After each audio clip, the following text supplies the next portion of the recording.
Welcome to the Loving Forward podcast. My name is Ol, and this container is for those who go beyond the surface. Here we speak to the depths of the human experience, honoring all parts, especially the ones we were taught to deny, disown, and repress. No scripted version, no spiritual performance, only the honest, embodied human experience. We explore love, connection, understanding in a wide spectrum of healing modalities, not as things to master, but as practices in service of freedom. This isn't about fixing yourself, it's about remembering yourself, becoming more alive, and integrating that vitality into every moment. If you're curious about what it truly means to heal in both the profound and the mundane, then you're in the right place. I welcome you with all my heart. I'm grateful you're here. Let's jump in.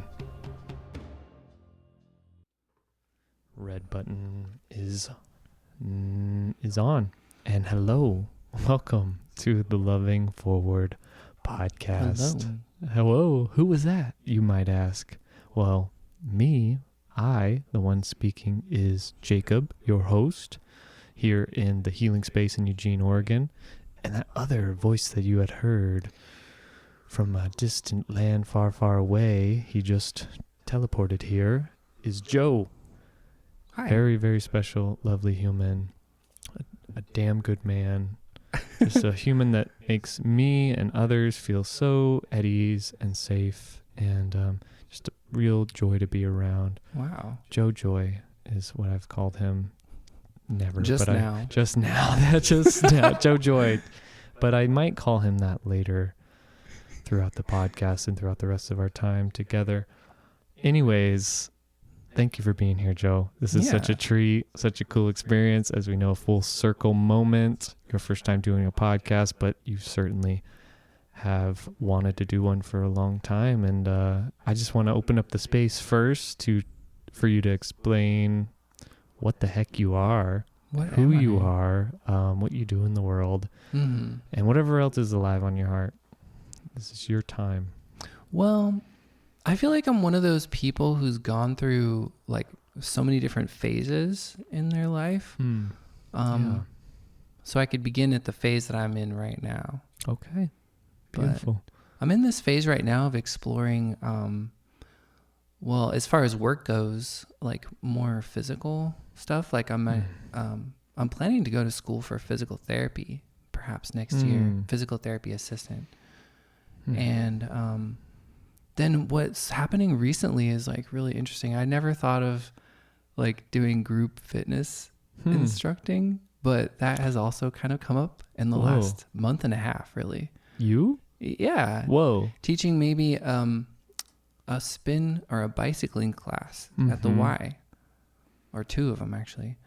And so, yeah, that just recently kind of came up and I was like, oh, okay. And a few people kind of brought it up to me, like the instructor of one class who's leaving, and then another person who works at the Y who I know through something else. And they were both like, yeah, can you teach this bike class? Can you teach this bike class? And I was like, okay, people obviously want me to teach a biking class. So let's do it.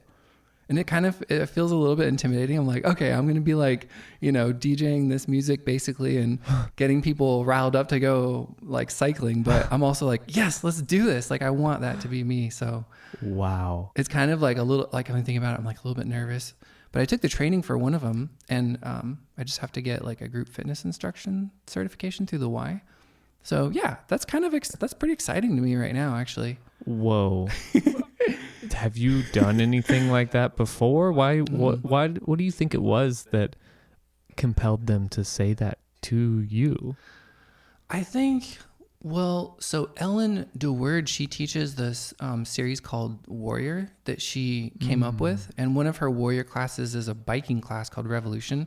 And I just really like the class. I get like super into it. And I've always been a cyclist. Like I just started driving a vehicle about a year and a half ago, but I went about 10 years of just bicycling to work and stuff. Whoa.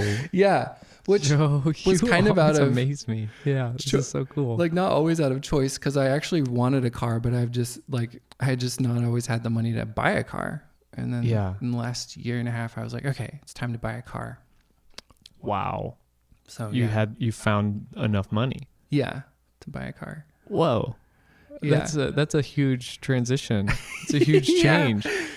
Yeah. I was missing being able to drive to like, you know, hikes and things that are just, you know, there's so many things that you do with driving. And for so long, my lifestyle was just like, okay, put everything in my backpack and go to a store.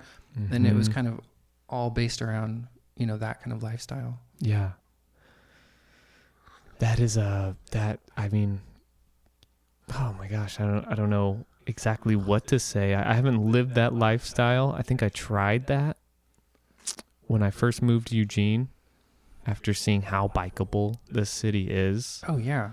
It's incredible. It's really flat most of the way, unless you start going into the South Hills, then it's gnarly, but the bike paths make everything so accessible and safe for people.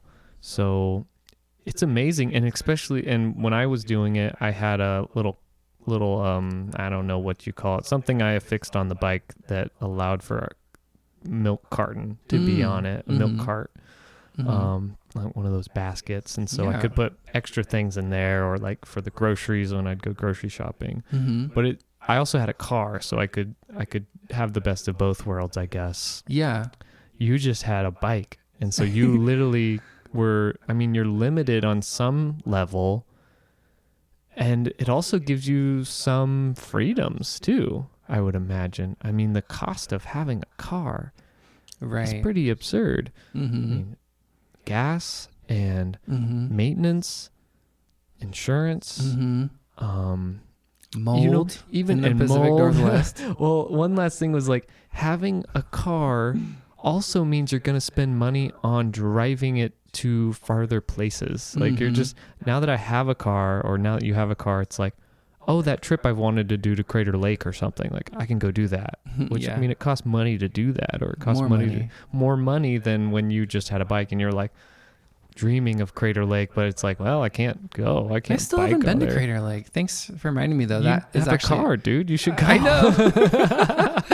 But then again, let's get back to the mold. So in the Pacific Northwest, if you guys are listening and you live in maybe a different state or a different country or a different world, where mold doesn't exist. Where mold doesn't even exist. That would be you guys kind of eradicated it. You figured it out.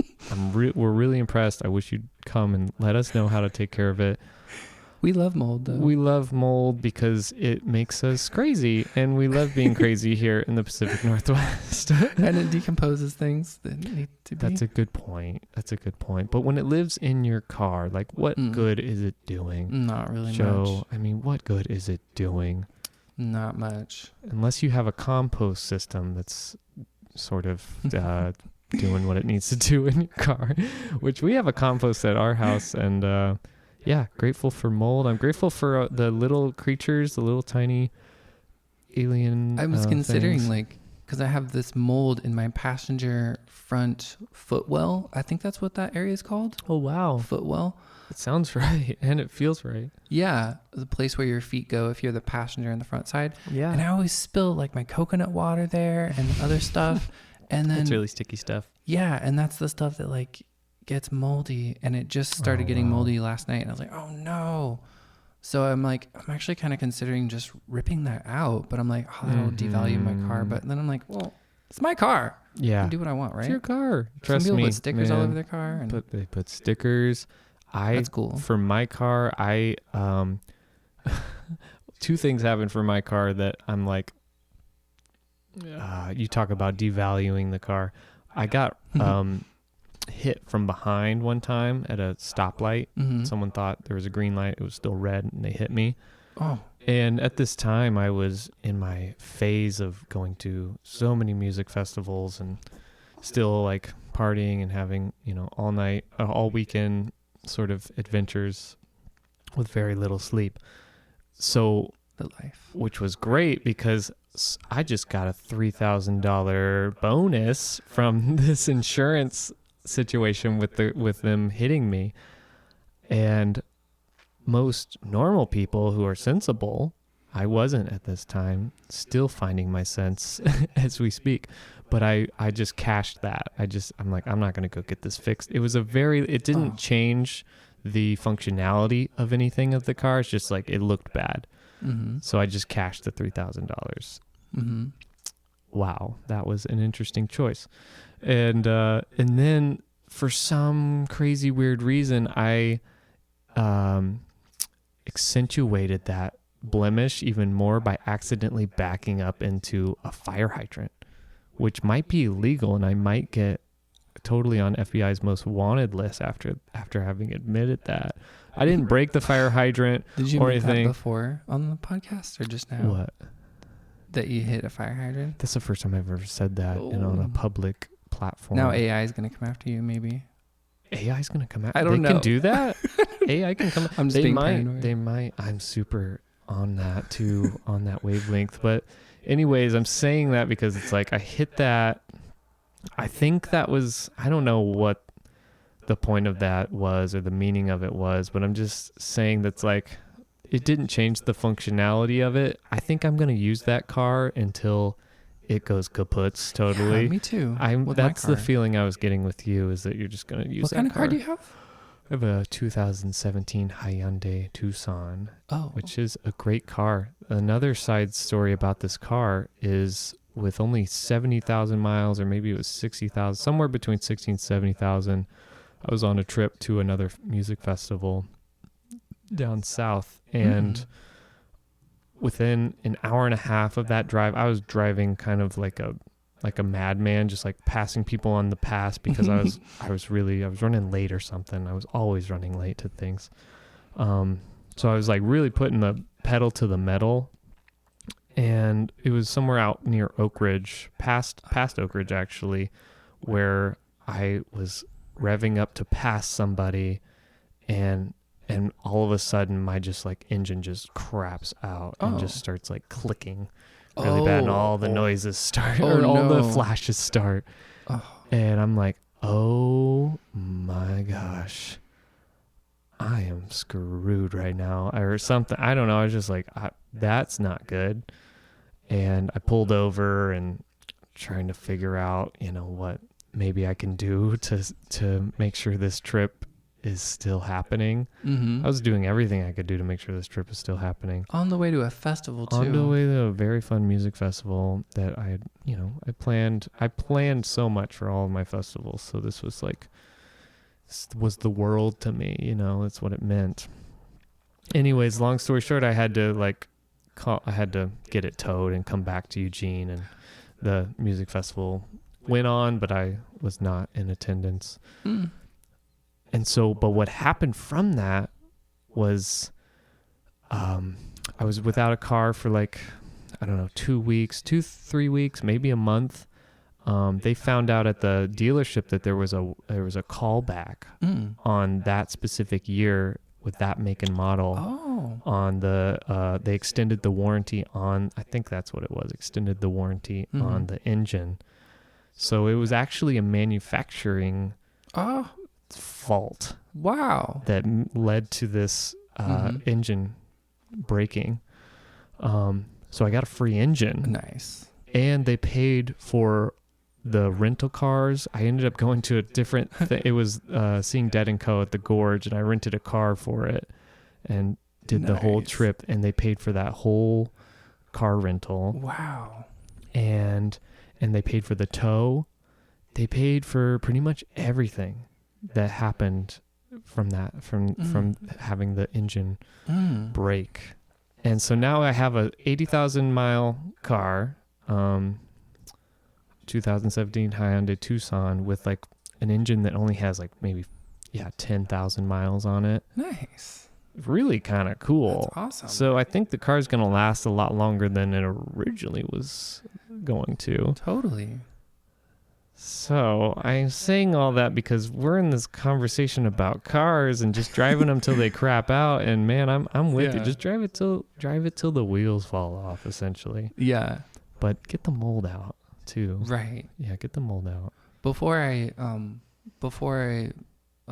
So I had a period where I was a bicyclist, and that's how I got around everywhere. And before that, I had an RV, and I lived in the RV and had a whole phase of just like driving different places and camping kind of in the city or outside the city, and kind of like how our friend Magic lives. So she'd be a good podcast guest too. Oh yeah. And did you know Silver lived in her vehicles for 8 years? Silver's my partner. Oh, right. Okay. Yeah. You've met her. I've met her, yeah. And we've shared space and silly spaces. Does she go by a different name? Eden. Oh, yeah. okay. Yeah. So were you a full-on nomad? Like this was your life? And did you have other nomad friends in the nomad community? What was going on? What was that time like for you? It kind of had to, like, I didn't really have a nomad community that I was with. Well, I had my cat for a while.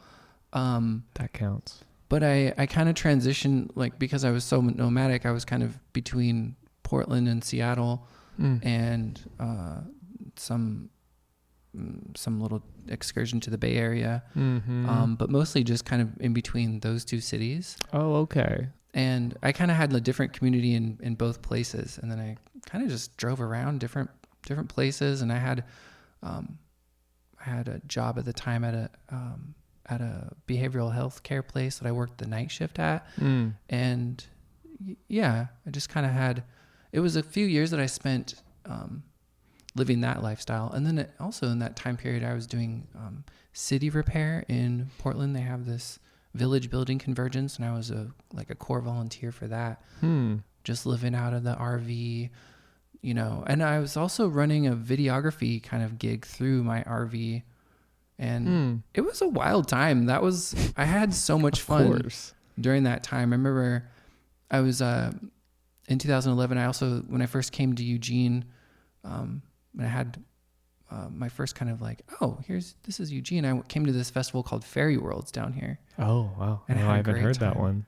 It doesn't happen anymore, unfortunately. Fairy Worlds. I think it died during the pandemic, unfortunately. It was one of those. No, the fairies dispersed. It kind of became other things, and there's been other fairy things that happen in Eugene, but I always associate Eugene with like, the land of all the fairy kids, and I just had so much fun. Yes. And my cat was kind of a little fairy too. Puck was his name. It was named after a fairy. What was his name? Puck from the Midsummer Night's Dream character Puck.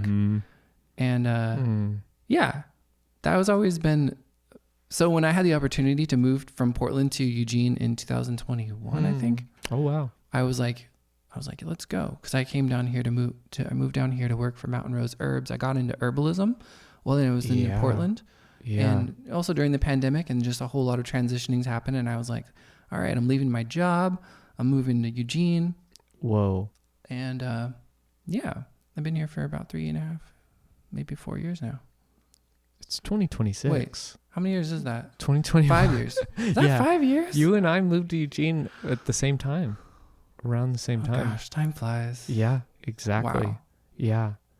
Yeah. I love, one thing I want to note about you is that you get into something, and the next thing you know, the universe is just like, okay, sweet. Here you go. Like, here's the job that you want. Here's the people you need to know. At least that's what it seems like. And there may be a lot more, details in between maybe that's the sugar-coated version. Yeah, exactly. You want to get into the deep understory version? Sure. Well, there was a time when I was really going through some stuff in Portland when I couldn't find a job. My best friend Laura and we were also dating at the time too, and we became homeless together too. Oh yeah. So we were wandering around the city together for about 2 months, and then I was kind of on my own homeless for about 4 more months after that. Yeah. What does that look like? What does that mean to you? Is that like if you don't mind, does that mean you're like sleeping on the streets, or you're sleeping what it was like in a tent?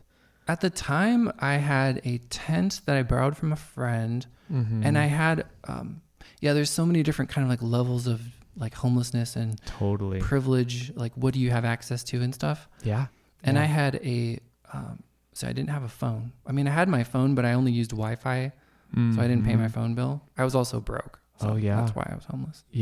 Gotcha. Yeah. Who becomes homeless and they're not broke? I don't know. Not me. Yeah, that was. Some people like, probably do. Right. Yeah. There's so many. That's the other thing too. Actually, There's so no, many that people. does happen. Yeah, it totally happens. Like what I was thinking about is when the Holiday Farm Farm yeah, fire exactly. happened, and a lot of people's home were destroyed. Exactly. They weren't necessarily broke, but they did not have a home to be at. So there's so many different experiences of homelessness. Right. That's why when someone says I'm homeless, like my mind goes straight to what I see when I go to Portland. And yeah, it's like hard to explain it without being sort of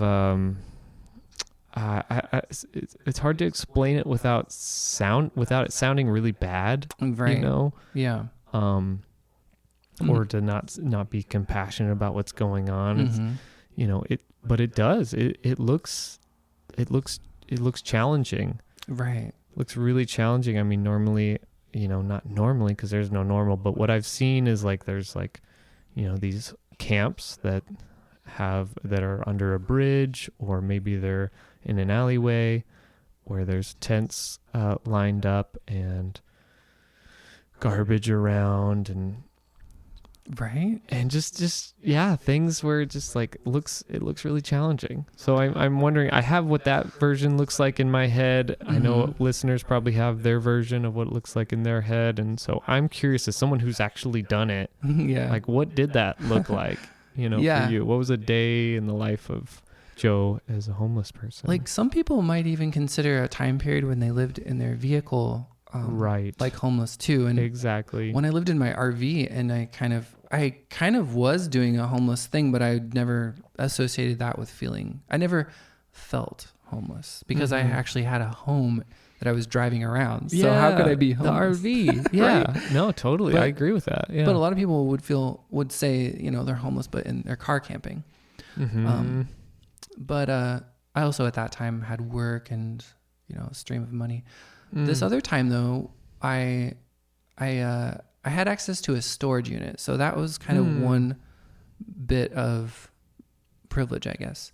Were you renting it, or was it a friend who? It was my, I threw like the last bit of money that I had into the storage unit, put all my stuff into the storage unit. And then a lot of my life around that time was kind of like going back and forth between the storage unit. And then my pattern of, I guess, day-to-day mundane activities was like, I never wanted to camp near other folks.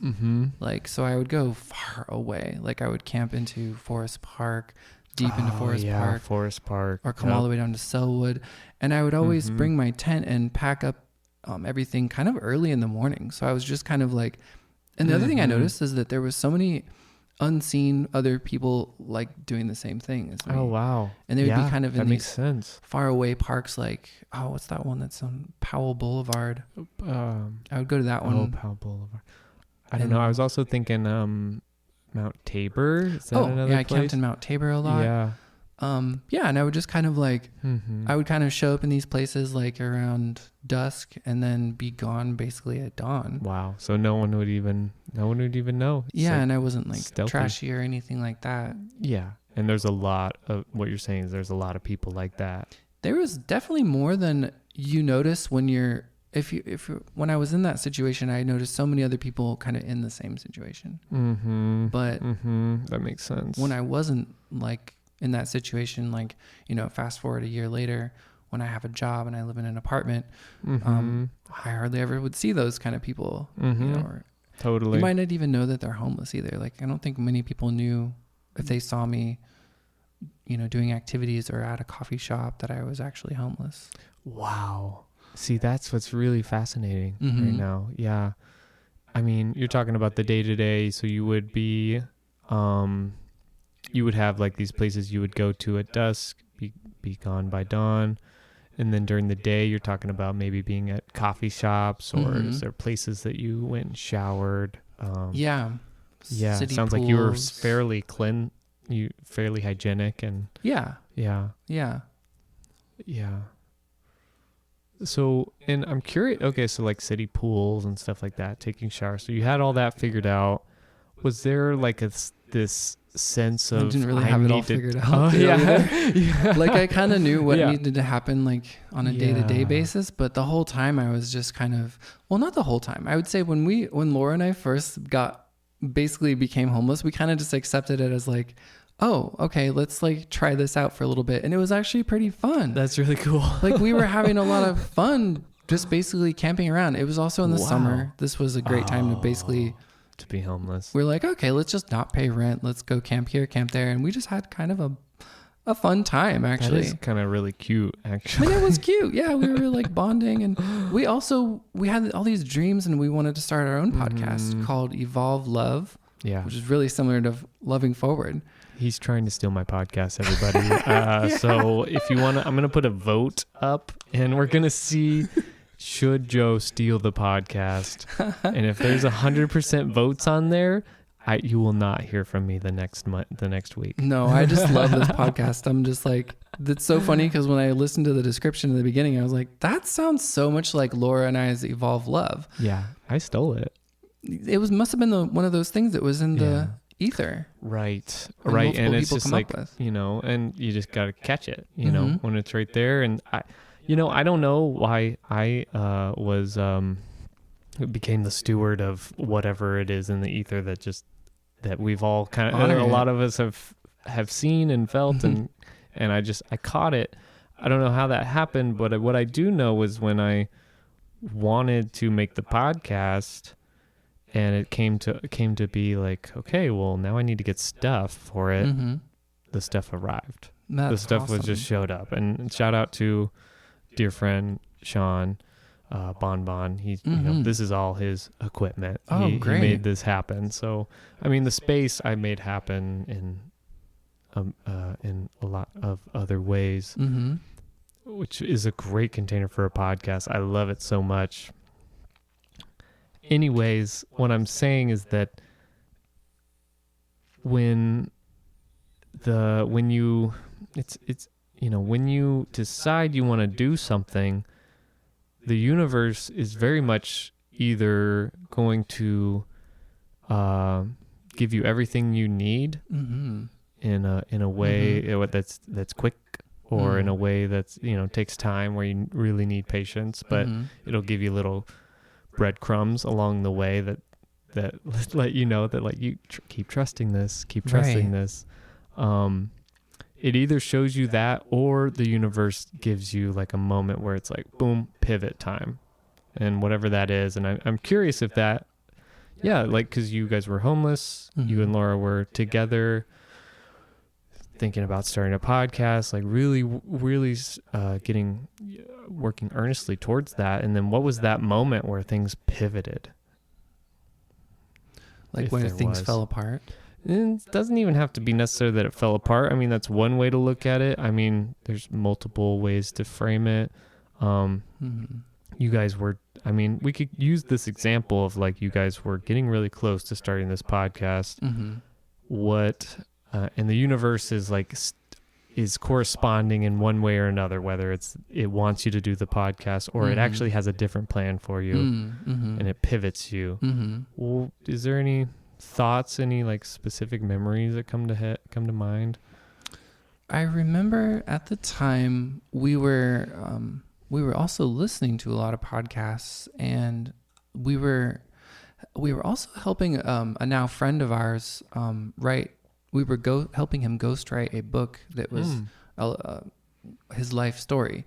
Oh, cool. But we found that really challenging because we were trying to write an autobiography basically for someone else.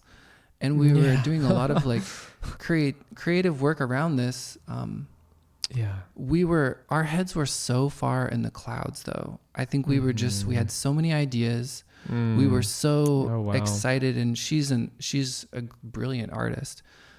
As far as painting, and so together we just kind of exploded with so much creativity. We wanted to do this, we wanted to do that. We had like a deck of cards we were making. We had project after project. We were like, out the wazoo. Yeah, we just had so many ideas. We were filling books full of them, full of ideas, and this is beautiful. It was really beautiful. Yeah. And so at the time I had been laid off from a job I had with a company that was basically building AI chatbots at the time. This was like 9 years ago, but they were really early. And I'm not a tech guy. Like I'm kind of more like customer facing, like, you know, but I like technology, or I liked technology. I don't really like that much anymore, but, or like working in technology. Yeah. But I was like, you know, helping, kind of doing things that I knew my job was going to disappear.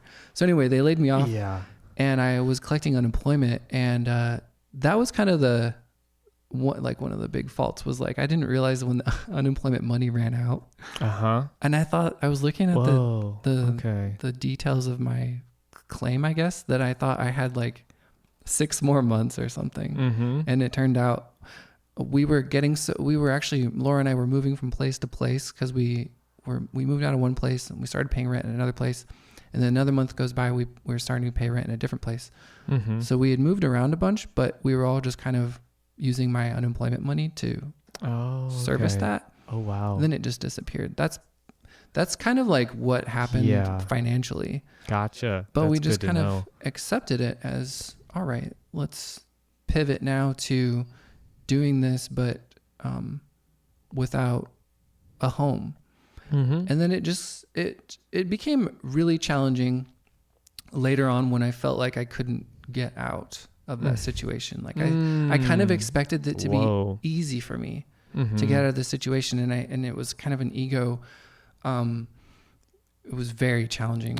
Whoa, that is so interesting. To be like, okay, what kind of person am I? Am I the kind of person that this is easy for? Am I the kind of person that this is difficult for? And it was really challenging to be like, yo, I'm really struggling. This is actually scary. I don't know if I can get out of this. I didn't really bring it up to most of my friends, only close friends. And then I eventually brought it up to my aunt. I don't really have like a mom or dad, but I have my aunt as kind of the closest parental figure. And she didn't really want to help me, which was really bumming me out. And eventually my older brother, who has pretty decent income, I was like, I also was really ashamed to ask people for money. Of course. But eventually I was like, if I come up with a plan, and eventually I was like, okay, I'm moving into a house. And I told my brother, Dan, hey, if you can just like, help me, give me like some money so I can pay rent my first month. And that way I can have a house and then I'll get a job. Yeah. And basically I just had to restart from that. Wow. And I was like, oh my gosh, I went from being like, oh, I'm going to have this podcast, dreams and everything, to really starting from the basics. That was amazing, Joe. That was to the basics. And you're talking about something that is really, really real about once you're in that position of, oh shit, how am I going to get out of this? Yeah. It's really hard to get out of it, apparently. And I also had the same thought of like, you know, knowing that I have a lot of privilege, and we all do on some level. And the privilege that you had was that you had a family member that had enough money and a willingness to help you get out of that position. And it goes without saying, not everybody even has that level of privilege. And it gives me more understanding, more perspective for the people who are on the streets in Portland of once they get in that predicament and they have no money left. Yeah. And you're stripped bare, you know, like it could be impossible to make that next step, which the next step is like, I got to get enough money to get a house or a place that I can live, that in order to get a job, because they require that you have a place that you can put on your, you know, on your resume and everything. So it's like, you're talking about starting with the basics. It's like, whew. Yeah. If it wasn't for, I don't know. There's several things I want to say, but one was like, this experience had to make you really look at yourself in the mirror. Like, what kind of human am I? Like, what kind of person am I? This is really testing me, you know? And then it like made you basically start from scratch. And I remember when I started and entered into the real world, from college, you know, even that wasn't starting from scratch. I don't actually know what it's like to start from scratch. And you have that experience. And I wonder if other people do. Maybe not a lot of people actually know where scratch actually is. Yeah, there's probably scratches below that scratch. There's probably scratches below that scratch. Yeah. But are they scratches below that scratch that you can actually scratch your way out of? Right? Because I don't know. I almost feel like you were at this point where it's like you just had one option. It almost felt like you had that one option, which was your brother. Right. But I know there's other options. There's other ways to do it, and it takes some serious perseverance and tenacity and a want to get yourself out of that situation. But man, it feels like it was, for you, it was like an, oh shit, like, yeah, this is actually getting hard to figure. You know what also really stings too, and I know from meeting other folks that were living on the street, you know what really stings is like when you get a kind of opportunity to, and you sort of believe in that opportunity, that this is, some people want to stay homeless. There's actually people that want to stay on the street. I was thinking about that. Yeah. And there's other people that want to get out, but if there's an opportunity to get out and then you kind of blow it, like, that hurts too. And that did happen to me too. Before I talked to my brother, so like if you're familiar with Portland, there's this area just north called Sauvie Island. Oh yeah. And there's like a lot of farms on there. Spot. Yeah. And I had a friend that lived out there, and they opened up their house for me to stay at. Oh wow. The only trouble is it's so far outside of the city that I was having such a hard time getting to and from Sauvie Island to like kind of make my life work. And I was like using their place as a home base and then kind of going back to the city to look for work. And that was not happening. So they only gave me a month, and I blew the opportunity, and they said, all right, well now, you know, you've been here long enough. And I felt like, oh gosh, I can't even do this. Ooh. And they told me that, you know, someone else. They're pretty hard conditions there. Yeah. Dude, someone else they helped out in a similar situation. And, you know, the story with them was that they, you know, it was a couple. They moved here they moved to Portland from a different city, and they were having a hard time getting on their feet. They stayed at their house, and they, you know, were able to get a living situation out of it. And I felt like I just blew the opportunity. And I was like, oh my gosh, this is terrible. Someone gave me a shot and I just blew it.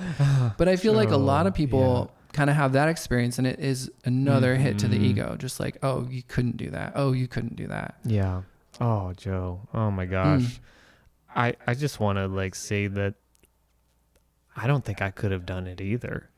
I truly, with the exact conditions that you had, I don't think I could have done that. Sauvie Island's way out there from like Portland, and I don't know, and that was 9 years ago, is that correct?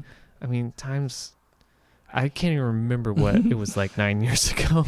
But a lot of frogs, I remember. There was a lot of frogs. And it was great. R.I.P. We missed the frogs. It was probably wonderful. That month was probably really sweet. I mean, if you can forget about all the stress and struggles of trying to figure out your life, probably the times when you were there at the house and hearing the frogs, that probably felt really good. I think one of the other confounding situations was that I don't think they even had Wi-Fi. So I was exactly. That's what I was wondering. It's like, did we have Wi-Fi 9 years ago? Wait, yes, we did. Well, I think at this house they didn't have. At this house. Yeah, they didn't have internet. So I was grateful for the place to stay, but then I was like, oh my gosh, how am I going to make this work? Busing back to town.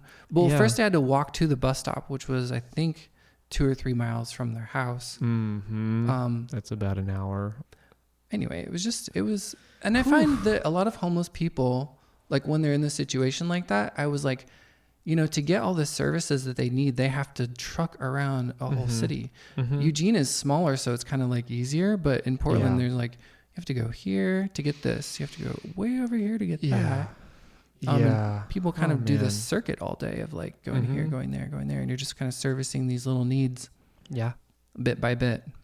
That's kind of what I was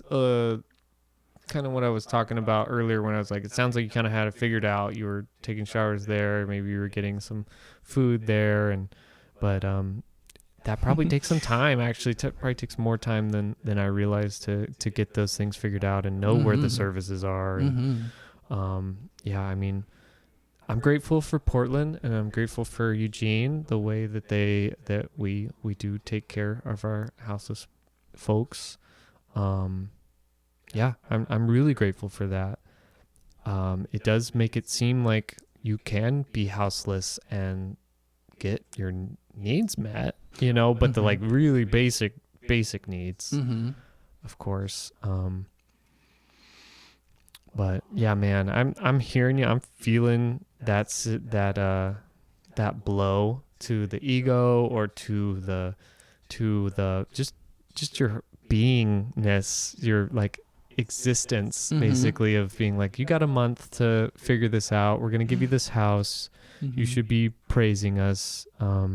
They probably weren't saying it like that, but they were using they were comparing your situation to this other family that have a totally different privilege, totally different resources. Like, it's just not fair. And I'm sorry that they did that. And a month is not enough time to start from scratch and figure out your whole life. So I just wanted to let you know that, like, I think I would have also been in a very similar boat, but you never know. We have to like have the experience that is ours, Exactly. right? Like, it could have gone a different way, but it didn't, and it led you to something else. I'm wondering what happened. So you then it led you to needing to call on your brother's help, and that opens up a whole nother like can of meaning making and introspection. Yeah, I don't know. I'm curious about what Dan's side of it is like, what is he thinking about it? Did he feel grateful that he could help you in that moment? I mean, I would like to think so. Yeah, he's a great brother. He was really happy that he could help me out. Oh my gosh. I mean, look at you now. I mean, you didn't waste it. Whatever way he helped you, we can say it confidently and with just like praise to all the spirits out there that you didn't waste it. I started to develop like a theory when I was going through this, that some people that are in the situation just need to be sponsored. And I was like, how come there's no organizations that just pick a person to sponsor them out of their situation? Because they just kind of go around and get serviced here and there, but you do kind of need like a big brother to just be like, let me help you out. We should call the organization, we'll create it, we'll call it Dan. But it'll be an acronym for something like, like, I'm thinking like, frick, I don't know what I'm thinking, but it's Dan, and we're gonna think about it some more, what that might mean as like a sponsor, a company that sponsors, not a company, but an organization that sponsors people who are houseless that want to get themselves out of that situation. Transition. Yeah. Damn. There are a lot of organizations though that do a lot of great things. Oh yeah. One of my favorites in town is the community supported shelters. They're awesome. They're the ones that create those villages of the dome. That's exactly what I was thinking. Domes, in Portland, sheds. There's transition projects, I think, or transition village or something like that. But they have a couple different villages like that. Yeah, it's amazing. I never looked into that actually, but you would have been a great candidate for it too, because they want people who actually want to do it, who actually want to go through the program, and you got to be clean. Like in terms of like drug use and which I think they even have like, ways people can get help with that while in the program. So I don't think you have to be clean to start it. But, and then I must also add that there's quite a wait list for it too. There's a wait list. So that could have been another hurdle, obstacle to jump through. That was another thing that came up for me during that time period was substance abuse, because wow, like I came from kind of like the festival like party culture as well. Oh yeah, and familiar. And around that time, though, just before this all happened with Laura and I, we started, like, I transitioned to like a gluten-free and sugar-free diet. And with that came, I started really like second guessing alcohol. And then when I, was on the street, I thought, oh my gosh, this is happening to me. I can't be a person that drinks alcohol. So I basically gave up alcohol and gluten, wanted to be completely sober. Yeah. The one caveat is that I never thought about this at the time, but I had like stimulants through like an Adderall type of prescription. Gotcha. And I think for the longest time, I kind of like thought that wasn't a part of the problem. But now I totally see it as that was kind of fueling kind of the like delusions that I think, simultaneously they were delusions, but they were also like dreams and goals, like all these things that we would come up with. But they were very Adderall fueled at the same time too. Yeah. So and I'm glad you're that I talking kicked about that. Yeah. You're talking about like you and Laura having these millions of ideas and filling up books with ideas. Exactly. Yeah. You said you guys were in the clouds with all these ideas, which made me think like how ungrounding actually that can be, just like being filled with ideas and just going from one to the next and writing them down and never actually like diving into one. That's I've definitely felt that experience a lot of times where it's like, oh my gosh, I'm actually sick and tired of having really good ideas because it's causing me to stress. I just need to pick one and do it, And if you don't, oh man, for me, it's really it's really annoying and frustrating and dysregulating. But it sounds like you acquired this Adderall maybe addiction. I would say now that it was, but if you asked me at that time, I would have not seen it as a problem. Oh yeah, I've been and it there. Wasn't really quite like, I was looking around, being on the street, and I would look around and see people on all kinds of drugs that look really scary. And I didn't look like a person I was on drugs, but I was on Adderall. And that doesn't really look like anything usually, but you're right. It was definitely, altering my sense of like, I think what was possible. And so that was what made it so difficult for me to transition from being like, wait a second, I'm thinking about fulfilling all these kind of pie in the sky dreams. I mean, maybe they're not too pie in the sky, but they're definitely doable, but not with the resources that I had. Yeah. And I was just kind of grasping at the straws of them, thinking that I could make this happen on Adderall. And as I, as the time went by, I really started to question the Adderall as well. It wasn't Adderall. It was actually this other substance called Vyvanse. Oh yeah. Yeah. Yeah. But very similar. Very similar. I don't know what's happening with the neurochemistry, but from my experience with Adderall, which was in college, it was crazy to realize how many people around me were just taking Adderall regularly who did not have a prescription. And I didn't ever reach the point of like I'm going to take Adderall for every test I need to take or study for or paper I need to write, but I would use it every now and then. I had like a little a reservoir of it or whatever. Anyways, so my experience with Adderall is, I would have to think, the closest that I've ever felt to being totally like cracked out of my mind, basically.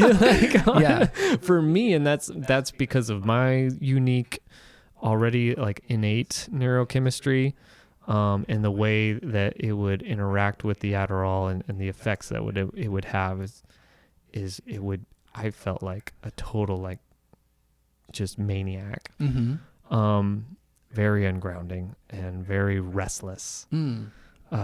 So I'm saying that to relate to that, your what you're reflecting on with that experience of the Adderall and what it does to a person. It's pretty crazy. I know it's different for everybody. Some people who are already like maybe naturally manic and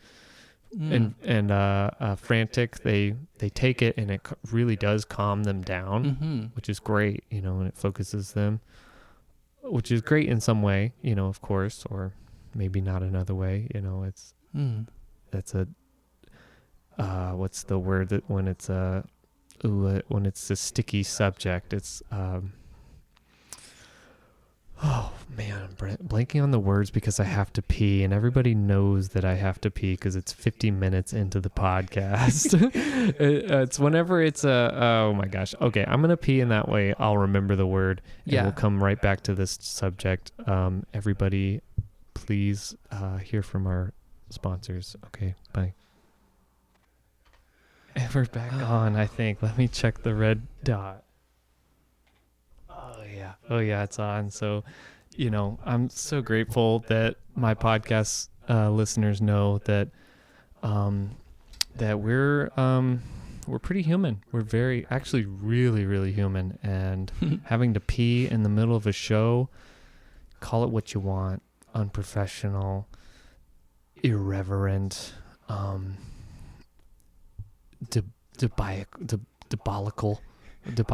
diabolical, abominable, you know, call it whatever you want. I call it perfect, and it's our show, and it's my show, and we can do whatever we want. Yeah. So we peed. And then we laughed about just like Joe's willingness to talk about this stuff, his experience, and I think it's so juicy and important, and hopefully inspiring to people who are listening to it. Yeah. Laughing about like him opening the way he opened the door, where it was like I was talking about the sugar-coated version of his life, and he's like, well, do you want to get into the nitty-gritty? And so we were laughing about that. Yeah. However, we were talking about the part of your story that involved the Adderall use and just Adderall in general. The word that I was trying to remember was contentious. I got a chance to figure that out, which was good.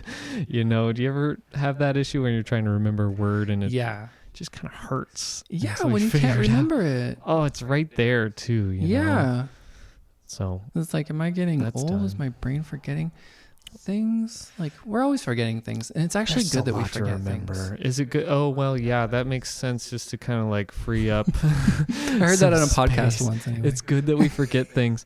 I could be down with that actually. I think Michael Pollan talked about it in the marijuana chapter, right? Of Botany of Desire, where it's like, you know, not that, but like forgetting things as you do when you smoke pot. But and that's another layer to the times I was using Adderall, was also the times when I was smoking a lot of weed in college, and at the same time as Adderall. Oh wow. Which just could have amplified any of the effects from the Adderall, and just the manicness and restlessness, and it was very euphoric too. I will add that it added actually this ecstasy-like state, consciousness.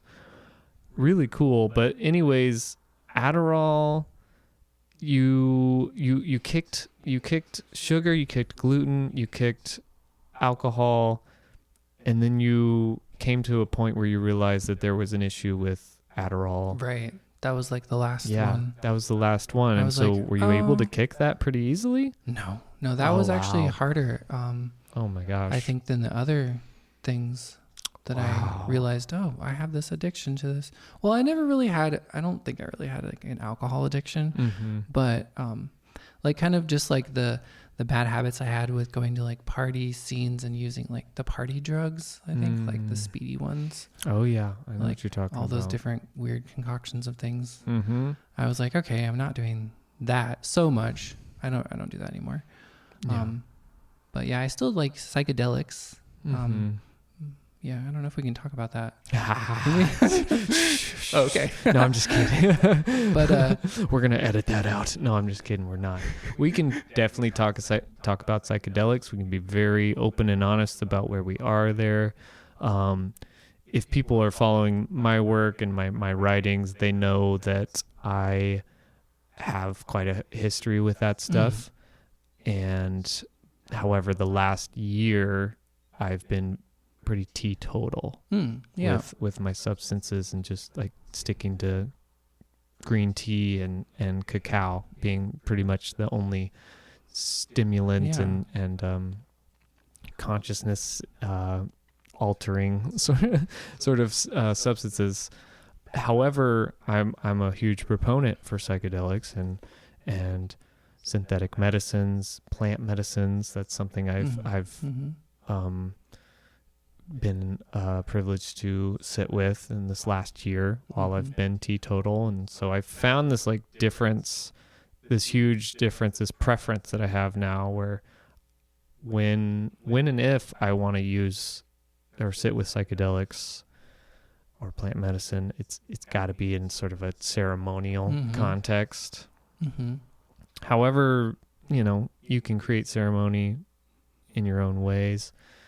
Sometimes being with friends and just like, let's just go to the woods and eat some mushrooms, that can be incredibly unintentionally ceremonial or medicinal, just laughing and just playing and being free. So huge advocate for that stuff. Who knows, I might, this summer want to go out with some friends and eat some mushrooms.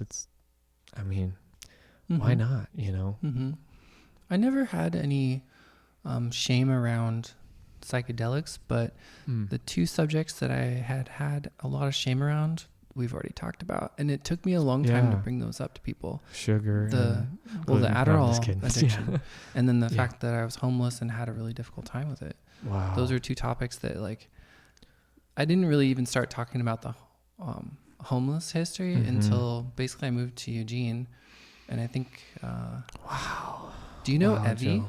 Yeah, Evie does somatic experiencing, and I went to her house once and she did a session on it was something about like being in your body as home or like finding home, and it really brought up a lot of like, okay, this like homeless wound, that past that was so hard for me to talk about or just really admit that it happened, because I was so shameful of it that I felt like I couldn't bring it up to people because I didn't want to be associated with it.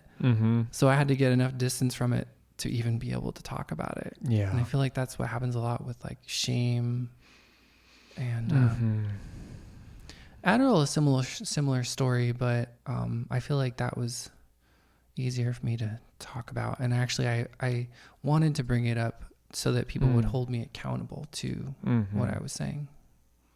Yeah. Yeah. Wow. I just love everything you said. I love what you said about Evie and the powerful experience you had through their offering, which is somatic experiencing based, powerful work.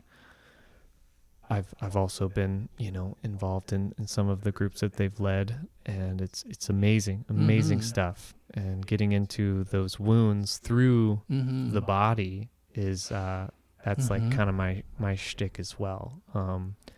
Huge advocate for that. It kind of feels like that's the only way to actually heal those wounds and allow the energy to move and to create that space you were talking about. Because what happens when the distance space? You kind of need, you definitely need the space from it, because if you don't have the space from it, the opposite of that is you are it. You are enmeshed. You know that thing, that wound, and you are one. Which essentially, we all are one. Om mani padme hum, but there are these things that we must separate from and create boundaries with, and say, you are that which is the past, which is a experience that I had that is very much a part of me, but you are not me. That is right here, right now, in relation to whatever that was. And so somatic experiencing really helps create that separation that is needed to then talk about these things and see it from an angle of like, oh, I kind of see now how whatever wounds and activation that I feel when I think about that stuff, like it's actually, I can choose for it not to be a part of my life right now, and I can choose for it to be sort of like put to rest.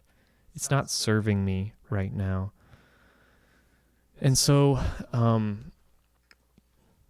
when you can make that choice, then you can talk about these things, and from a place where it's like, oh, I can see why that happened to me. I can make some meaning out of it. I can see how it comes up now, maybe in my real life, mm-hmm. and affects me in ways that I wish it wouldn't.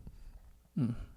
But what's happening right now is like you being able to talk about it so clearly is it's one of your gifts to the world, to the community. It's one of your things that you can share with people, that either it lands in a way that helps them, right, in some way, it that's helps what I them. always wanted from it, and that's what it. I always knew when I was wandering those streets. Yeah.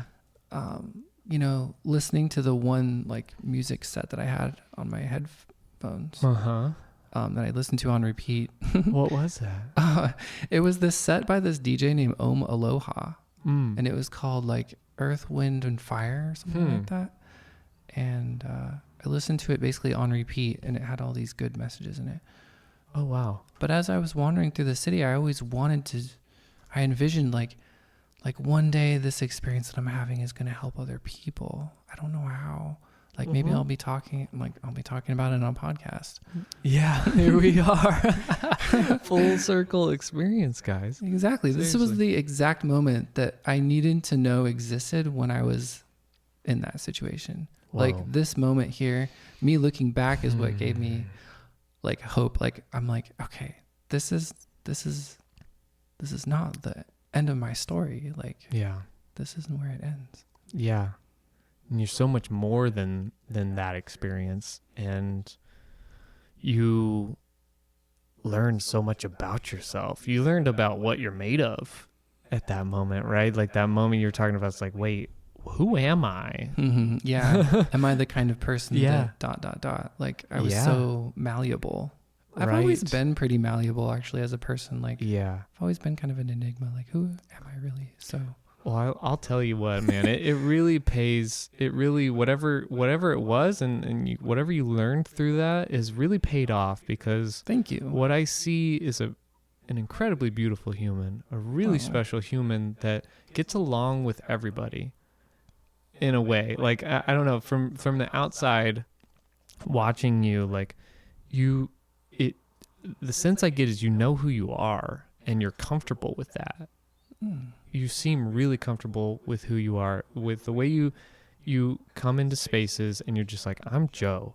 Like I'm Joe, and I do my thing, and it doesn't seem like you have any, like, at least from my perspective, any like desires to be anybody else or do anything that isn't aligned with what That's true. What is true for you in the moment. Mm-hmm. Yeah, I agree. Which is huge. Thank you. It's huge. Yeah. Yeah. And then when things come up, you respond to it appropriately. Like all of a sudden, like I'll see you at dance or maybe, whatever, like we saw each other at the YMCA, and that's also what got us here in the sauna, is where we were talking. It's just like, you just flow with things so beautifully. I'll throw some crazy stuff at you, like, like things way off the cuff, because I love to be playful and silly, and you just flow with it so beautifully every time. So yeah, I love your sense of humor. Like you're so good at like just framing things and transitioning and into like a very like a lighthearted space, but also the deep spaces too.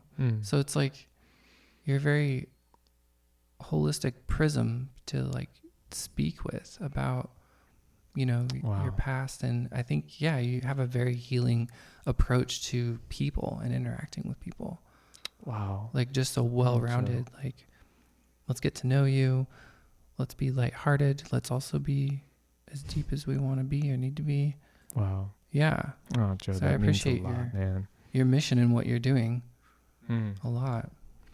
Well, so thank you so much. That kind of leads us to, you know, I don't really want to end this conversation, but if we were to like start to like land the plane a little bit, we could talk about, what it might mean to you, or if it means anything at all to keep moving forward. And on the podcast, the namesake is Loving Forward. And, you know, with everything that's happening in the world right now, and sometimes that's too much to think about if we have a lot on our plate. But for us, you know, part of this podcast is to figure out like what is the best way to keep loving forward with our heart leading the path and as our compass, you know. I know you do a lot of great things for yourself. You're on this beautiful path. Oh my gosh, you're on this beautiful path. And we're to a lot of today we've been talking about the not so beautiful parts. Am I right? So with that context involved, with where you are right now, difficult but beautiful, especially in hindsight, we can really recognize that with the work you've done. But like, how do we, what in your perspective, what's the best way to continue loving forward? You know, what does that mean to you? You know, it's what just came to my mind is I remember meeting this guy. I met so many people. Like, I'm just using this one experience of my life, the homeless time period, to really, in this episode, I guess, you know? There was this one guy I met, and we would see each other at the Belmont Library and in Portland. And he was very free about, like, he was just kind of going from here to there, and he was just kind of following like God's grace. I don't know how he framed it exactly, but I remember listening to him and just thinking, I don't know whether to believe him, because it's kind of scary to believe that in that situation, to just be like, let's just trust like the universe and not try to plan it out. And I was like, well, look at where that got you, you know? That's kind of how I would have felt too. Yeah, exactly. But I do really feel that too. And it's like, it comes back to, am I the kind of person that can trust the universe and that it works out well for them? Or am I the kind of person that needs to plan everything? What kind of person am I? Yeah. And I do feel like trusting in the process is kind of like an easy quip to say, but trusting the direction, trusting the process, if you can, that is what's coming up for me right now. And the only, you know, you're talking about trusting the process being this quip, this like word, this jumble of words that you hear a lot. I hear it a lot, you know, and it's true. It's one of the deepest things that we can do, and remember, is to trust the process, because it's always so true. However, we need to drop that down into a full body understanding, a full body resonance. Trust the process. It's like one thing to have it in the head, but to like let it sink into the rest of your being is the work. And the one way that happens is by experiencing the difficult but beautiful things. I mean, in the moment when you're in the fire of it, it sucks. And it's scary, and it might feel like it's never going to end. And then when you are out of it, it's like, oh, okay, now I'm like kind of seeing like how that was difficult but also beautiful. The contrast. I mean, you got out of it, and we, in order to know that trust the process means anything, is In order, we must have those experiences where we literally we didn't trust the process, like you have to have experiences of the process being so difficult. You're in the fire and you're like, I don't have any trust at all. I don't think this is ever going to work. Forth between trusting and not trusting. Yeah, exactly. But then the process unfolds and it's more beautiful than you could have ever imagined. And then you can do the work to integrate that experience into where you are now and be like, oh yeah, that process was in alignment the whole entire time. And so aligned, like more than I could have ever imagined. Yeah, exactly. This thing led me to that next thing. This thing led me to that, which then led me to asking my brother for help when I was like, I did not want to do that whatsoever. Yeah. But it's just, I feel like we're here to experience this like basic fundamental thing of contrast. Like we're here on the planet. That's because right. I do believe that we are all God. Yeah. And that God incarnated to be different. Like it was the whole kind of concept of like, how can God like be not God? And so like we're here to individuate. We're here to experience this contrast. And I was thinking about, as you were talking about how right now I'm experimenting with trying out for fasting during Ramadan. Oh, cool. Yeah. Yeah. And so basically, if anyone doesn't know, it's you don't eat starting at the first light of the day all the way to sunset. You're not supposed to drink water either, but I'm modifying it, so I'm drinking water. But some days it's more difficult than others, and I was thinking about this yesterday when I didn't trust the process. I got up in the morning, not early enough to eat the breakfast before dawn. Oh, shoot, yeah. So I was like, oh my gosh, and I thought, I'm going to be so hungry by the time 6 o'clock comes around. I didn't trust the process, and so I ate breakfast. And I said, that's okay. In this moment, I'm not trusting the process, and I'm eating food. Yeah. But as I did that and reflected, I reflected even more deeply, I think, than the days before, where I was following the rules, and not eating. And as I was thinking about how I'm trusting and not trusting the process, it is this kind of game of like back and forth. And how that plays out, and how ultimately, like, we are trusting the grand process of our life, that it will unfold in a way that brings us like united back with our creator, or back with the singularity of the universe, or however you want to say it. Yeah. But it is that process, I think. And that's like the ultimate grand narrative of the process. And then there's these micro narratives of like, and the micro narratives are what help us kind of see the big picture too. It's like, here's my day of trusting the fast and not trusting the fast, and my little difficulties with eating food and not eating food. But it's really teaching me about like, do I trust my life? Do I trust God? Do I trust the way this is going for me, the way the world is going? Do I trust it? Off and on. Yeah. Over and over. Which is part of it, right? I mean, what you're talking about, the contrast of the trust and the not trust. And I very much believe that in the unfolding of everything, we must, as many times as it takes to go back and forth, as many times as it takes for the pendulum to swing. Like the fact that you're even willing to do such a process, such a practice, it shows you kind of where you are on the spectrum of trust, right? I mean, when I'm talking about the pendulum swinging, it can swing really far to the left, it could swing really far to the right. And the way I've imagined it is like, the more I do my work, the more, and whatever it is, maybe it's fasting or maybe it's other disciplines, or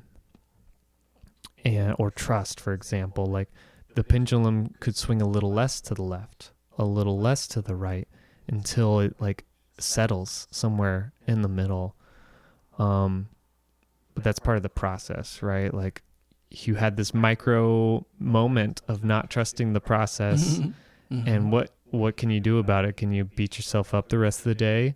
I've been there. Mm-hmm. I've certainly done that. Mm-hmm. That didn't do much good, but it was part of the process. It was part of returning back to the trust. And that's where you probably feel the most despair and the most separation from, the way I see it is, separation from God, separation from that trust. Mm-hmm.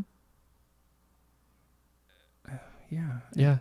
You eventually come back. I mean, you do eventually come back, but however you view it. It's depending on if your compass is like pointing you in that direction.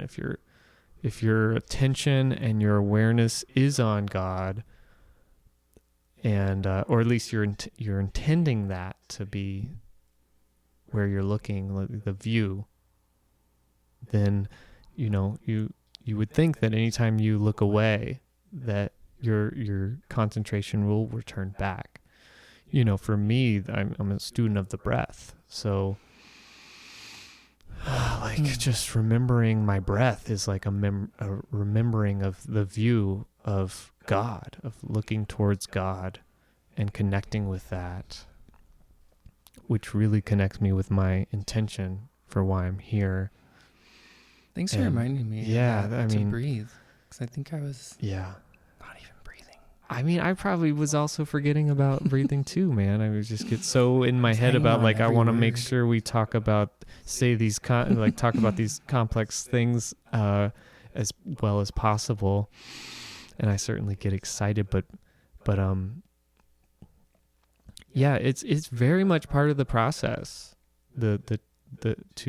In order to get to full, complete surrender, you or me, or I mean, I'll speak for myself, like I have to have many moments where I'm resistant, and I have to feel that resistance and know like what that actually like means in my body. Is it is this something I want? Like, no, I'd rather have surrender. I'd rather have flow. Okay.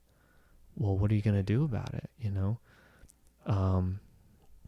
So it's important, what I tell people, if there's something that they are plagued by, whether it's like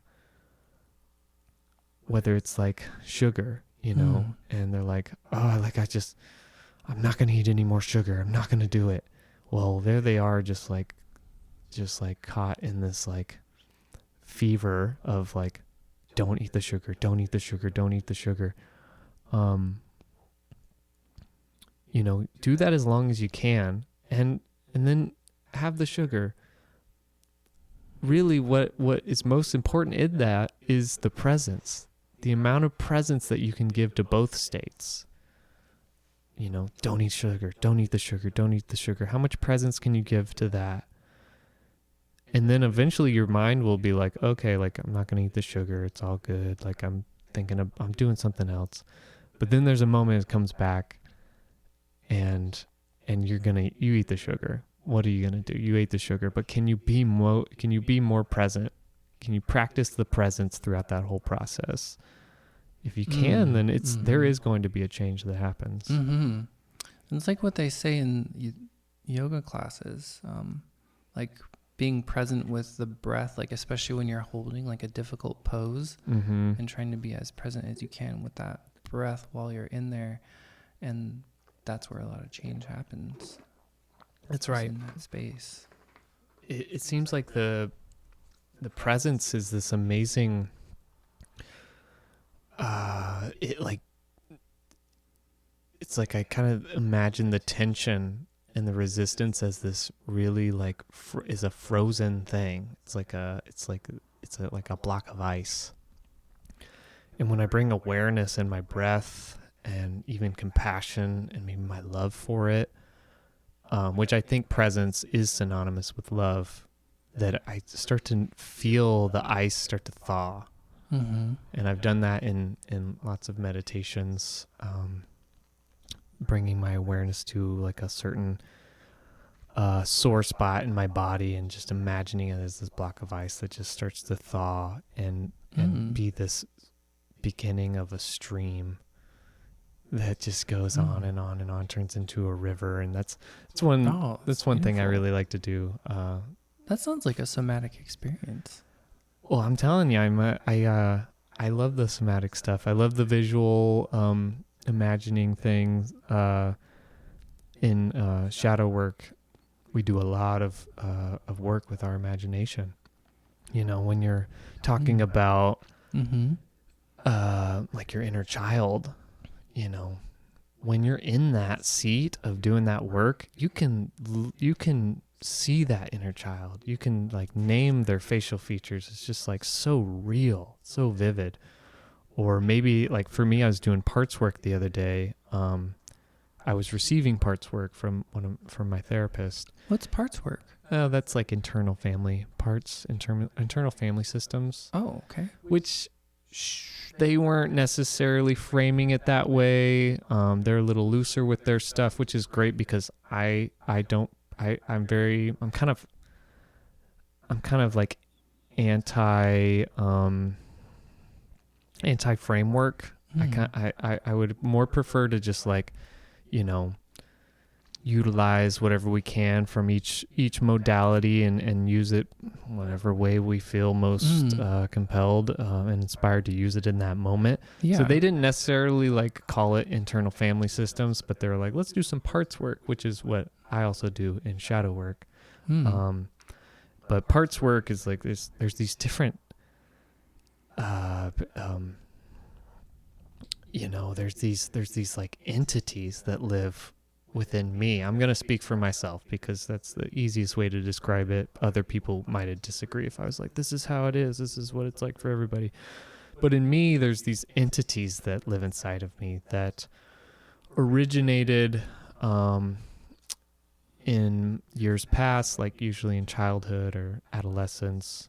And they originated because there was a need that was going unmet, or there was some sort of conditions that were reinforcing this wound of mine, and so they became they originated in order to protect me. Essentially, I mean that's kind of for the most part they're trying to protect me. They have a job that's in order to help me survive. Makes so much sense. You know, it does. And so I was able to see 3 parts in this session that were to a T what's like most influencing what my issues in my life right now. And yeah, it almost feels like I can't totally go into it because of how it just opens up a whole like thing I need to explain. And I don't remember exactly why. Oh yeah, because we were talking about visuals. But I guess I could, since I remember what we were talking about, we're talking about the imagination and how clearly you can see these things. The 3 parts I saw in my body, in my visual field so clearly with my eyes closed, was this devilish figure, all red with this smirk on his face that was just like scary. And he's like a fiery devil lord. Do they have I could just see him so clear. Yeah, his name is Rocky. Oh, yeah. I mean, he gave me his name. He said, "I'm Rocky." Nice. You know, and I, you know, we asked like, "What's your job, Rocky? Like, why are you here in me? You know, what are you here to do?" And he's the thing that keeps me working, like overworking. He's the energy that drives this it's like an anxiousness. It's like this like thing that could keep me working 12 13 hours a day even and not give myself any breaks or without any days Adderall. off. Without Adderall. Exactly. I mean, my dad, I inherited it. I mean, I inherited it through culture and the way that, you know, they say that you know, we're worker bees, right? I mean, we're chronic workaholics. And I used to think that's not me until I found something that's like that I'm really passionate about and want to see succeed in the world. And and I've always had a great work ethic too. Like I work really hard. I always have.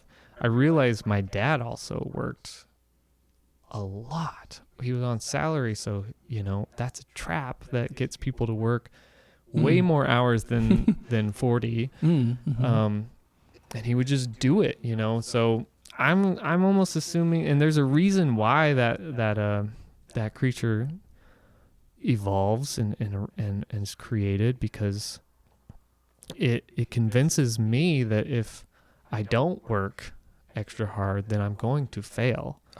And I'm going to lose everything. Yeah.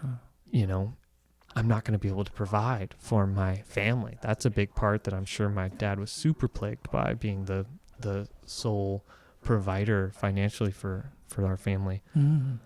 So he had to do what he had to do, and luckily his version of Rocky was there to keep that train going.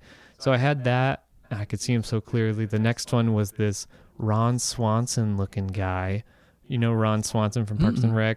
People might know. He has a mustache.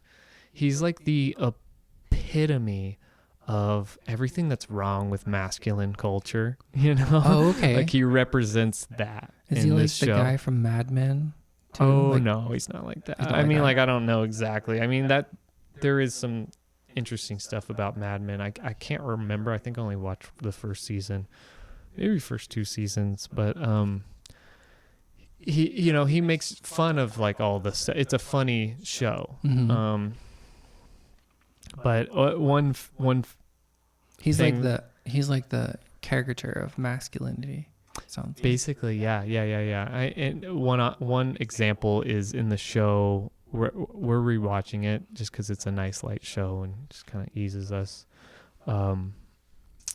He's like at the doctor, and no, he's not at the doctor. He was at the office, and he's like, I have a hernia. I sneezed, and now I have a hernia.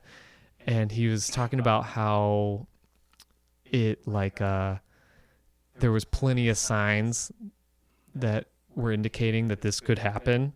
And he was like, well, I was ignoring it successfully, but here we are now, which is, I think, like, oh my God, like that's what I do. That's what I do. It's what my dad did. Like, no one in the toxic masculine culture, part of those characteristics is like, we don't go to the doctor. Yeah, just we toughing don't talk. It out. Yeah, tough it out. Like, we don't cry. We don't talk about things that are hurting in our body. Like, yeah.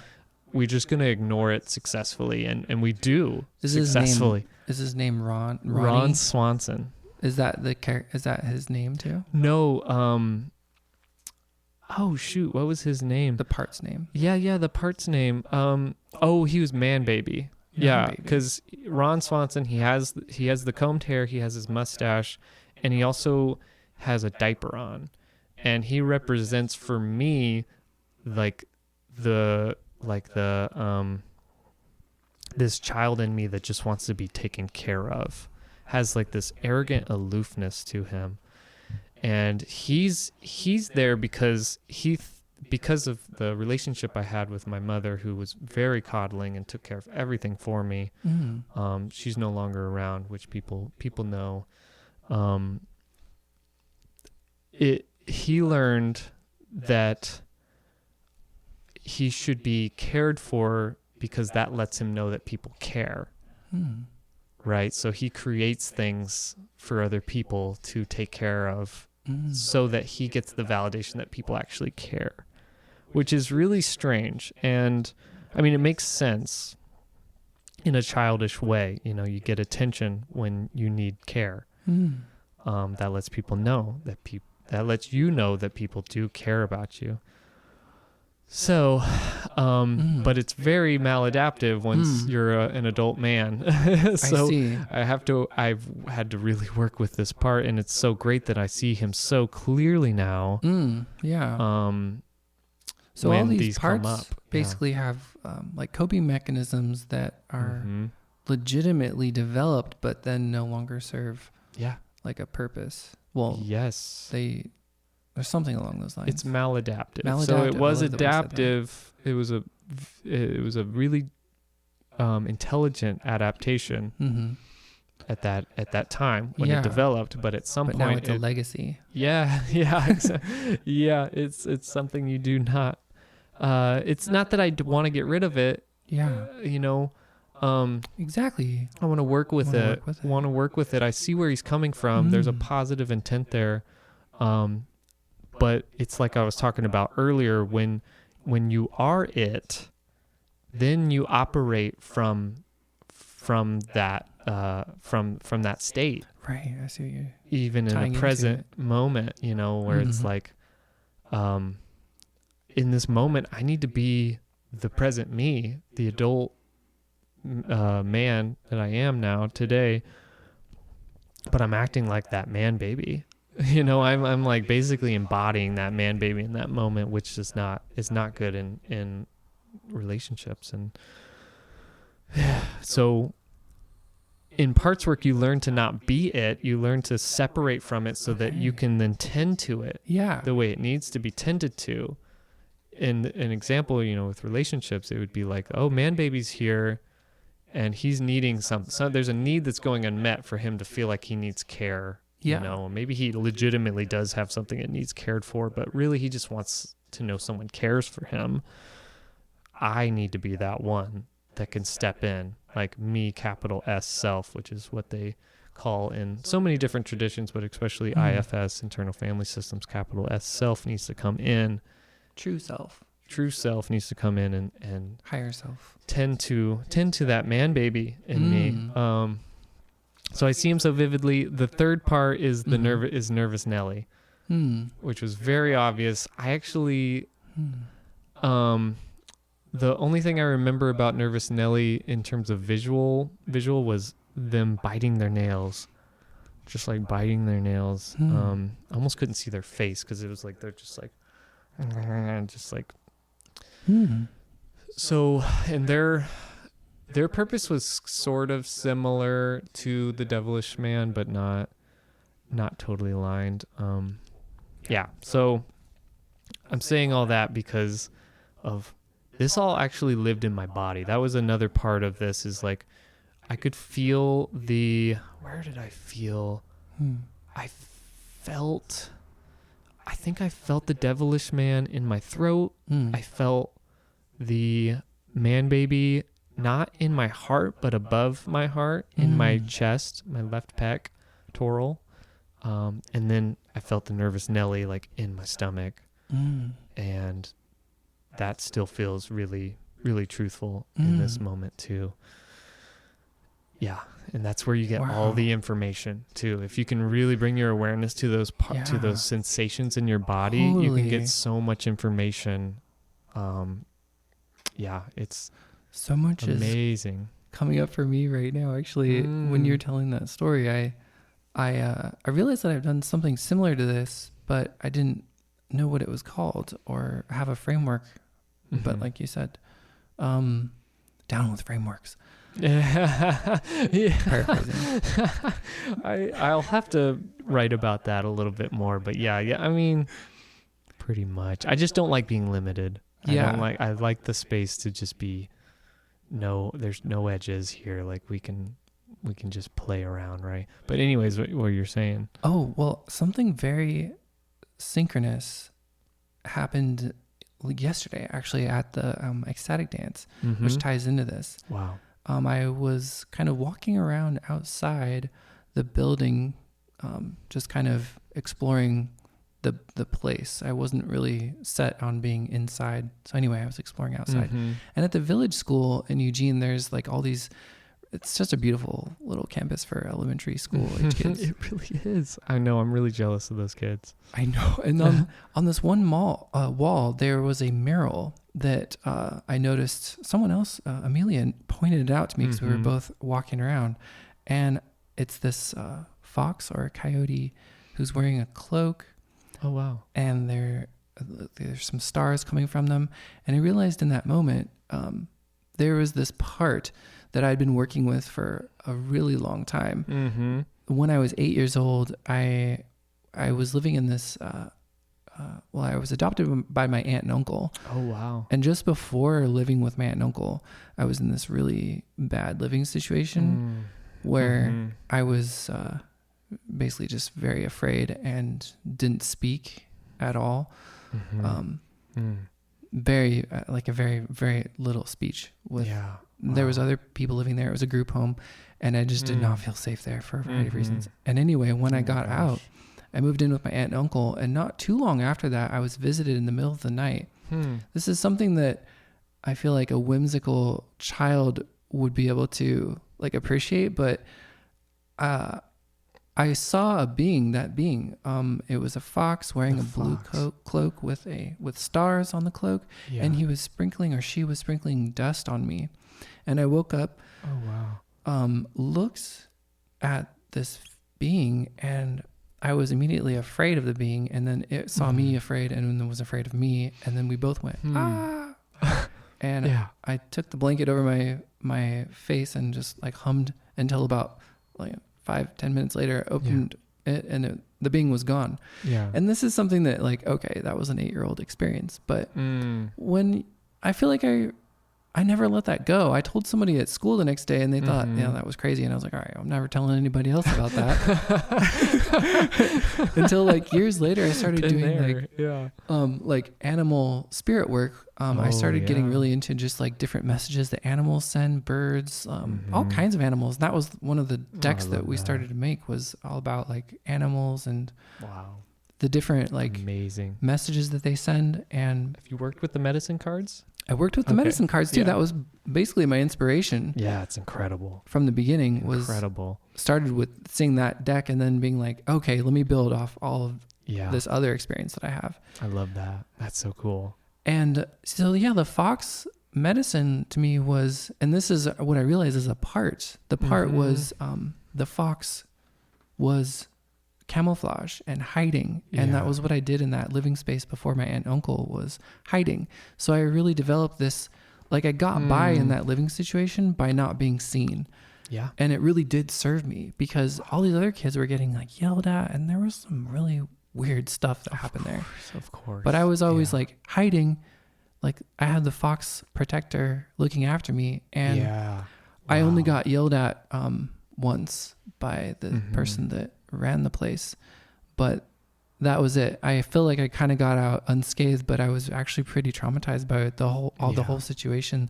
I felt so terrible for all those kids that lived there, and I was only there for like 3 weeks. Oh wow. Yeah. Okay, so you were kind of lucky to get to leave. Yeah, and I was like, I couldn't believe that my aunt and uncle were pulling me out of the place, and it was like the only lifeline I had was my caseworker, who didn't seem like he really even cared. It was terrible. Like I felt so lost at that moment. But 8 years old. Yeah. But the fox creature was there to protect me and served a really big purpose. But then as I got older, fast forward, just kind of shortening the story here, I realized that, okay, that did serve a purpose, but like also hiding from everything is not always great. Yeah. Maybe it's a great skill that I had, and I feel like I used it for a variety of different things actually. But then as I was doing this animal work, I realized that, okay, that's one of my core animal like totems basically. That's right. But amazing. But at some point I thought that it was appropriate for me to ask the guides for a new one. Oh, okay. And now I realize too that maybe that question was a bit like I wasn't, at some point I felt like, this fox is making me so like hidden from the world. Like I just want to be out in the world. Let me just be out. Yes. And yes. I should honor it and, work with it instead of just kind of disowning it. I didn't really fully disown it, but I very politely asked, may I have another spirit animal instead of the fox? Please, like maybe an elephant or something a little more extroverted.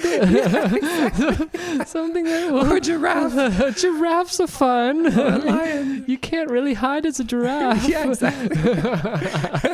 But I'm like, or a lion. I love that. Yeah, no. Yeah. But, oh man, I love that so much. Thanks for sharing that. That's really, there's so many different things to touch on there. But I wanna say that sounds really hard, and I'm really happy. Maybe not happy isn't the word, but I'm grateful that the fox so skillfully did its job. Yeah. And kept you safe in that environment where it sounded really, really hard and people were not nice. Mm-hmm. They didn't have that care and love and compassion and patience that you need when you're interacting with children and caring for them. It really sucks, man. I read a book. I didn't make it all the way through, but it's called Copperhead. Oh my gosh, I can't remember what it's called. Demon Copperhead. And it's a Barbara Kingsolver book. And yeah, Barbara Kingsolver. I mean, yeah. Barbara, man. Everybody knows the Kingsolver Barbara. But it was about this kid who, like I said, I didn't read it all the way through, but I at least got as far as like his dad died. They were in Virginia or West Virginia. Dad died, and then the mom ended up dying as well. And so he then got thrusted into that, what you're talking about, foster care world. And when you said that you had a caseworker that didn't really care about you, it's like, yeah, there was just like so much of that kind of stuff. And then being in the foster care system and how some really crazy things are happening in terms of like other kids and what they're getting into and what they're influenced by, and the care that they're receiving from the adults is like so like undernourishing, and it's impoverished. And it was amazing to gain that perspective of like, whoa, this is really, really happening. I am so lucky for the way, for just what I was just happened to be born into. And so, we all have these different reasons of why these creatures or these strategies, these adaptive survival strategies, coping mechanisms are created. But I relate with the fox that wants to keep yourself hidden. Like I have my own version of that too. Yeah, you're totally right. Like eventually you grow up and you can take care of yourself, right? Like I'm an adult man, or however I identify, like I'm an adult and I want to be able to take care of myself. And I'm also seeing how this part that is still like has such a strong hold on me and influence on me is preventing me from going and experiencing life and meeting people. And I really desire connection, and I desire to also have expression and say the things that are true for me, because it's really important for people to do that. If you didn't have that part in you, you wouldn't be able to talk about these life experiences that are so rich and so insightful and helpful to other people. People are going to hear your story, and in some way or another, it's just helpful. Yeah. It just gives that perspective that I'm talking about. We don't know the kind of impact we have on people when we share what's true for us. Exactly. But there is an impact. It's real. Yeah. Wow. Yeah. So I'm really grateful, man. I don't know me what too. Say. Well, I feel like there's just, this conversation is full of so many synchronicities. Yeah. And I now want to work with new parts that I feel like were illuminated through discussing here. Beautiful, man. Beautiful. Well, got lots of awesome resources here in Eugene, Oregon. It's 1:00. We should definitely wrap this up, even though we could literally keep going. I could talk with you for hours. Yeah. And hours. Likewise, man. It's such a gift to get to talk to you and just to be able to, whatever energy is allowing this, all of this to come through and this conversation to unfold. I'm just really grateful for it. I feel a deep honor. Me too. It's like speaks to the container. It speaks to your heart. It speaks to my heart. And just the people who will be listening to this, like they we should also express a lot of gratitude for them, because they, they brought this up. They brought this out for us. They brought this out into the world. If it wasn't for them, we wouldn't really be doing this. And I don't care if 0 people listen to this. It's just the fact that there might be someone who might hear this is what engendered this beautiful conversation to happen today. So I'm really grateful for that. So grateful. Such a joy, Joe. Yeah. Joe Joy.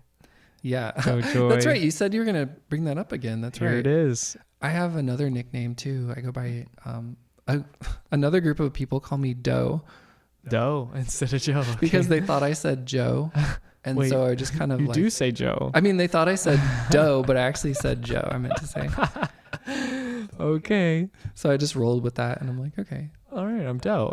Dude, I love that. You can have a nickname that's just like for every, like every person kind of has like their own little nickname for you. Yeah.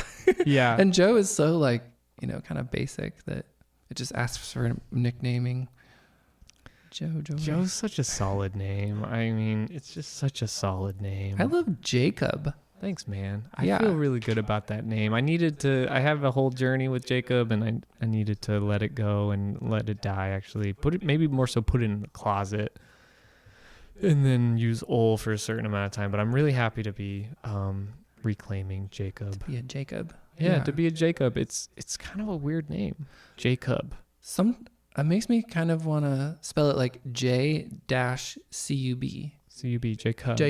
Jacob. Yo, I'm Jacob. J-Cub. What up, J-Cub?